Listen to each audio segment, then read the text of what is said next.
गौरव दास। बात है 1999 की। मेरा नाम गौरव दास है। कहाँ से आए? मैं दिल्ली से आया हूँ। जब गौरव दास की मां को ब्रेन ट्यूमर डिक्लेयर हो गया था। मेरी मदर को ब्रेन ट्यूमर डिक्लेयर हुआ था। उससे पहले हम बहुत ही, जो आज के टाइम पे जो लोग कहते हैं एन्जॉयमेंट, हम बिल्कुल उसी में रहते थे हर टाइम। जैसे हर वीक में, हर वीकेंड में कभी इधर घूमना कभी उधर घूमना। भक्ति के तो हम बिल्कुल आसपास भी नहीं थे। लेकिन 1999 में जब गुरुजी कहते हैं कि जो आपके पिछले जन्मों के, जब आपके जो सुख हैं जब वो ख़त्म होते हैं और जब आपके दुख का जब समय शुरू होता है, तो वो 1999 में हमारा दुख का समय शुरू हुआ। और 1999 में मेरी मदर को ब्रेन ट्यूमर डिक्लेयर हुआ। उसके बाद गौरव की मां को अटैक आने लगे। हमने दिल्ली के सभी हॉस्पिटल्स में, एक से एक अच्छे हॉस्पिटल में, सब जगह हमने चेकअप कराया। डॉक्टर्स ने ये बोला कि आप फटाफट MRI कराइए, क्योंकि मेरी मदर को अटैक आने लग गए थे। और इसी प्रकार हमने फटाफट MRI कराई और हमने डॉक्टर को दिखाया। तो MRI को देख के डॉक्टर ने ये बोला कि आपका जो ट्यूमर है बहुत ही ज़्यादा सीरियस है और आपको अर्जेंट ऑपरेशन कराने की आवश्यकता है। उसके बाद गौरव दास और उनका पूरा परिवार दुखों के दलदल में फंस चुका था। एक्चुअली मेरी जो मदर है उनको पहले से पोलियो है एक लेग में, और मेरे फादर भी हैंडीकैप है। तो डॉक्टर ने ये बोला कि आपका एक लेग तो पहले से ही ख़राब है, लेकिन आपकी जो हाफ बॉडी आपकी पैरालाइज हो जाएगी। तो ये सुन के हमारी और भी हालत ख़राब हो गई और हम और भी ज़्यादा परेशान हो गए। तभी संत रामपाल जी महाराज जी का एक भक्त आता है।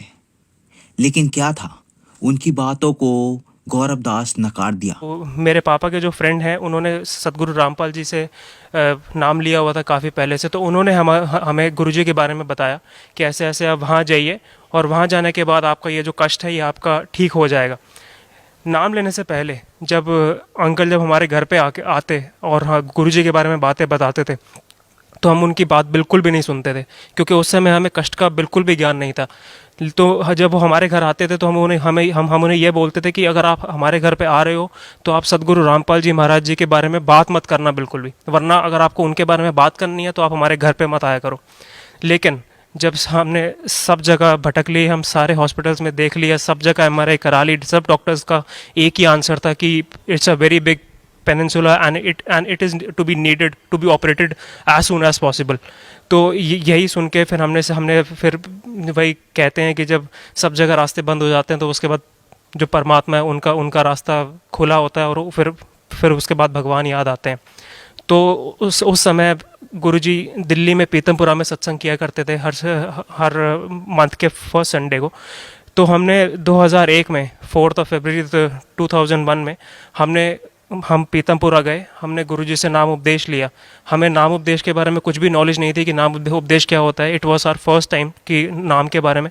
तो वहाँ गुरुजी उस समय बिल्कुल पास ही बैठा करते थे। तो गुरुजी ने हमें बिल्कुल अपने चरणों में बिठा के नाम उपदेश दिया। और फिर जब हम गुरुजी ने पूछा कि आप कहाँ से आए हैं, तो हमने सारी बातें बताई और गुरुजी को ये भी बताया कि ऐसे ऐसे डॉक्टर ने ऑपरेशन के लिए बोला है और मेरी मदर को ब्रेन ट्यूमर है। तो गुरुजी ने ये बोला कि अब आपने नाम उपदेश ले लिया है, अब ऑपरेशन कराओगे तो ऑपरेशन सक्सेसफुल होगा, वरना परमात्मा की दया रही तो आपको ऑपरेशन की ज़रूरत ही नहीं पड़ेगी। तो ये सुन के हम बहुत रिलैक्स फील हुआ हमें। और उसके बाद जब हम वापस गए और हम दोबारा डॉक्टर के पास गए थे ऑपरेशन की डेट लेने के लिए। जिस डॉक्टर के पास हम ऑपरेशन की डेट लेने के लिए गए थे, जिससे इलाज चल रहा था हमारा डॉक्टर का, ऑलरेडी टेस्ट जो प्री ऑपरेशन जो टेस्ट होते हैं वो सारे हो चुके थे, जस्ट ऑपरेशन की डेट हमें लेनी थी। तो ऑपरेशन की डेट लेने जिस दिन हम गए, जो वो डॉक्टर जो ये कह रहा था कि आप it is need to be operated as soon as possible, उसी डॉक्टर ने ये बोला कि आपको ये स्लीपिंग स्टेज में है और ऑपरेशन की कोई ज़रूरत नहीं है। बस वो दिन था और हमारा गुरुजी में विश्वास उस दिन से ही बन गया। और उसके बाद 2004 में, मैं उस टाइम पे 10th स्टैंडर्ड में था।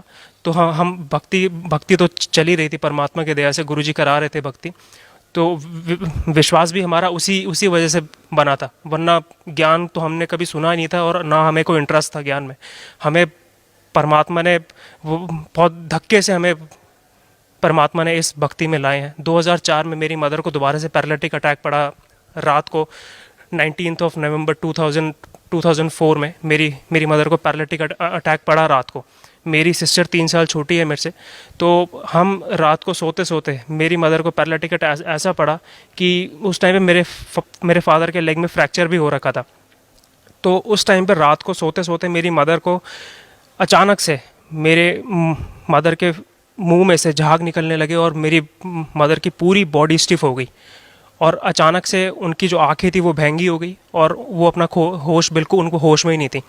जब पापा वॉशरूम जाने के लिए उठे रात को, तो उन्होंने जब मेरी मदर की कंडीशन देखी तो एकदम से उन्होंने सबको उठाया, मेरे को उठाया। तो हम जब देखा तो हम हैरान रह गए, क्योंकि because this was the first time जो हमने अपनी लाइफ में ऐसी कोई भयानक चीज़ देखी थी अपनी आंखों के सामने, और वो भी मेरी मदर की इतनी भयानक चीज़। तो अब हम भी छोटे थे उस टाइम पे, पर क्या करते, बस उस टाइम पे हमने परमात्मा को याद किया। गुरुजी जो हमें जल देते हैं, हमने जल लिया, मिश्री का प्रसाद लिया। हमने अपनी मम्मी के मुंह भी ऐसा था, मतलब जीभ बिल्कुल, दांत बिल्कुल बंद थे और जीभ दबी हुई थी। हमने चम्मच से दांत खोल के, चम्मच से मुंह खोल के हमने गुरुजी का जल उसके अंदर मम्मी के डाला मुंह में। गुरुजी का जल मुंह में पड़ते ही मम्मी को होश आ गया और मम्मी ने सत्साई बोला। लेकिन उसके बाद मम्मी को कम से कम इतने अटैक पड़े जिसको पैरालिटिक अटैक बोलते हैं। मम्मी का मुंह टेढ़ा हो जाता था बार बार और मुंह में से झाग आ जाता था और फिर मम्मी बेहोश हो जाती थी। तो हमने उस टाइम पे हमने फिर अंकल को फ़ोन किया जिन्होंने हमें नाम दिलाया था। तो अंकल रात को आए और रात को ही हमने आश्रम फ़ोन किया, गुरुजी को बताया। तो गुरुजी बोलते कोई बात नहीं, ठीक हो जाएगा। लेकिन उसके बाद हमने ये सोचा कि हॉस्पिटल लेके जाएं या हम आश्रम जाएं। तो ये सोच, क्योंकि फिर हमने जब हॉस्पिटल की बात आई तो हमने सोचा कि हॉस्पिटल तो हम पहले जा के बहुत परेशान हो गए हैं। तो उसी दिन पापा के पैर में फ्रैक्चर था। उसी फ्रैक्चर्ड लेग में पापा ने गाड़ी ड्राइव करी और हम सुबह 4 बजे, 3:30 बजे उठ के मैंने खुद अपनी मम्मी को उठा के मैंने गाड़ी में रखा था। हमने सुबह 5 बजे हम करोथा आश्रम, जो उस टाइम पे गुरुजी करोथा में थे, हम गुरुजी 5 बजे हम करोथा आश्रम जब पहुँचे तो गुरुजी बिल्कुल सामने गुरुजी सफ़ेद चद्दर ओढ़ के और बिल्कुल अकेले खड़े थे। जबकि उस टाइम पे भी गुरुजी के साथ संगत हर टाइम रहती थी, हर टाइम भगत साथ रहते थे। गुरुजी अकेले गेट खोल के वहाँ पर अकेले खड़े हुए थे, जैसे कि, और हमें ऐसा लगे कि गुरुजी हमारी ही वेट कर रहे हैं वहाँ पर सुबह 5 बजे। तो हम जैसे ही अंदर गए, मम्मी और पापा तो गुरुजी के चरणों में लेट के बहुत फूट के रोने लगे। फिर गुरुजी वैसे तो अंतर्यामी है, लेकिन फिर भी उन्होंने पूछा हमसे कि क्या बात हुई। तो अंकल ने सारी बातें बताई कि ऐसे ऐसे पैरालिटिक अटैक पड़ गया था रात को और ये सब हुआ। तो उस दिन गुरुजी ने ये बोला कि बच्चों, तुम आज अपनी मम्मी को यहाँ आश्रम लेके आए हो, तो मैंने तुम्हारी मम्मी की जान बख्श दी है और इसकी मैंने ज़िंदगी बढ़ा दी है। अगर तुम, गुरुजी की ये बिल्कुल मुंह की बात है, गुरुजी ने मेरे सामने बोला था कि अगर तुम आज इसको हॉस्पिटल लेके जाते तो इसको नहीं बचना था और कई लाख रुपए लेके जाना था। तो ये हुआ उस टाइम। तो मैं अपने साथ में तो ये कहूँ कि I have seen my mother dying. तो जिस बच्चे ने ये सब देखा हो, अपनी मदर को मरते हुए देखा हो और दोबारा ज़िंदा होते हुए देखा हो, तो ये तो सिर्फ परमात्मा ही कर सकते हैं। और गुरुजी, बंदी छोड़ सतगुरु रामपाल जी महाराज ने मेरी मदर की लाइफ बढ़ाई, उनको जीवन दान दिया, और वही पूर्ण परमात्मा है, पूर्ण संत है।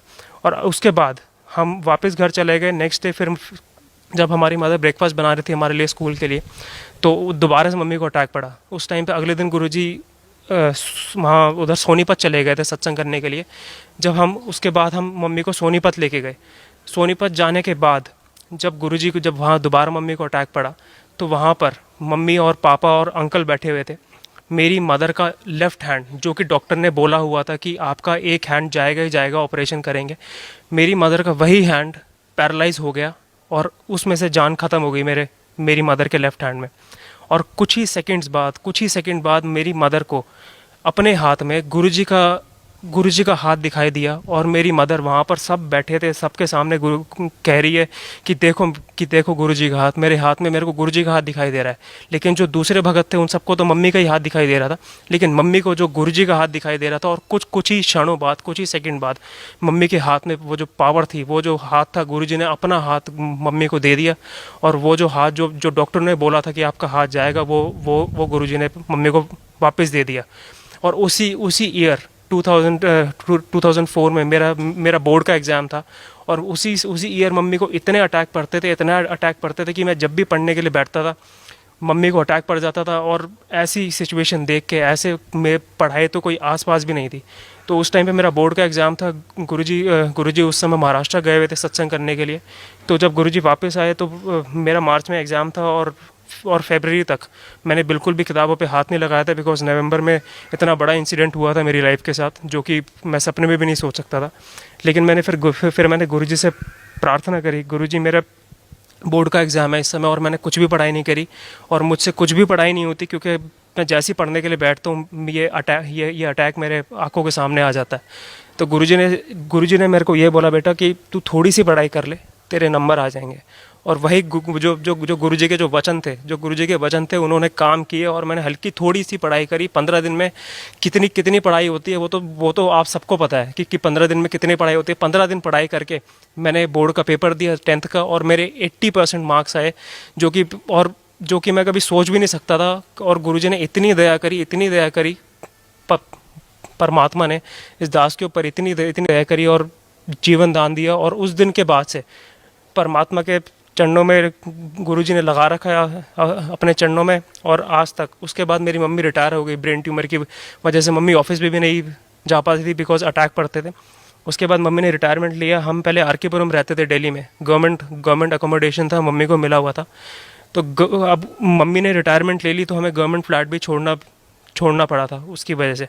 तो और कहीं फ्लैट नहीं था, ज़मीन थी हमारी लेकिन मकान नहीं था कहीं पर भी। तो उस समय घर में इतनी ज़्यादा टेंशन हो गई थी, इतनी ज़्यादा फाइनेंशियल प्रॉब्लम हो गई थी, क्योंकि मम्मी ने जॉब छोड़ दी थी, और घर में इतनी और मम्मी की बीमारी की वजह से भी इतनी ज़्यादा टेंशन हो गई थी, क्योंकि मकान भी और दूसरा बनना था। फिर परमात्मा ने ऐसी दया करी कि वहाँ पर जहाँ था, फिर हम गुरुजी ने मकान बनवाया वहाँ पर। और फाइनली हमने जब वो आर.के.पुरम छोड़ा, फिर हमने द्वारका में हमने शिफ्ट किया। उसके बाद भी इतनी ज़्यादा फाइनेंशियल क्राइसिस, इतने ज़्यादा घर में दुख, इतनी ज़्यादा परेशानी, जिसकी वजह से इतनी टेंशन हो जाती थी। लेकिन अब आज इस समय परमात्मा की शक्ति हमेशा साथ साथ चलती है। गुरुजी ने बिल्कुल नीचे से सहारा रखा, मटका टूटने नहीं दिया गुरुजी ने। और परमात्मा की वजह से, परमात्मा की दया से आज परमात्मा ने इतनी दया कर रखी है। मम्मी गुरुजी के चरणों में ही है यहाँ पर। और मेरे फादर मैनेजर के, गुरुजी ने प्रमोशन करा दी है, मेरे फादर मैनेजर हैं।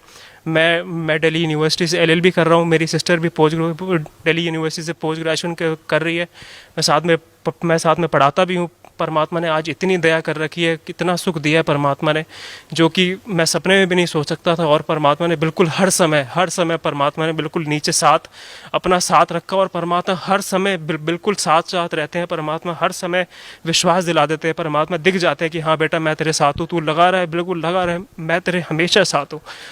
तो बस यही है, परमात्मा की दया से हम चल रहे हैं गुरुजी। और बस यही प्रार्थना है गुरुजी से कि गुरुजी चरणों में रखना, कोई गलती हो तो माफ़ करना परमात्मा।